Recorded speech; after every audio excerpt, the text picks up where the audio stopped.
At para sa huling balita, mahigit 9 milyong pisong halaga ng smuggled cigarettes ang nakumpiska sa operasyon ng otoridad sa Maguindanao del Norte at 2 sospek arestado. Patrolwoman Marie Chris Algabre, ibalita mo. Nakumpiska ang 9.5 million pesos halaga ng smuggled cigarettes sa isinagawang checkpoint operation ng 2 MPS sa Barangay Poblasyon Dato Udin Sinsuat, Maguindanao del Norte. Nito lamang ikadalawa ng Oktubre taong kasalukuyan. Kinilala ni Police Lieutenant Colonel Ismail Madin, Chief of Police ng Dato Udin Sinsuat Municipal Police Station, ang mga sospek na sina alias Ray, 22 anyos at si alias Andro, 26 anyos na pawang residente ng New Isabela, Tacurong City.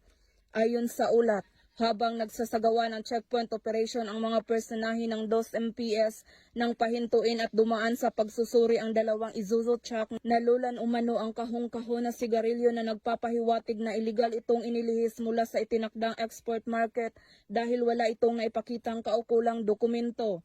Na-recover mula sa mga suspect ang kabuuang 266 na kahon ng iba't ibang brand ng smuggled cigarettes na kinabibilangan ng 36 kahon ng Canon cigarettes at 230 na kahon na pinagsamang brand ng Green Hills at Bruce na nagkakahalagang 9,500,000 pesos.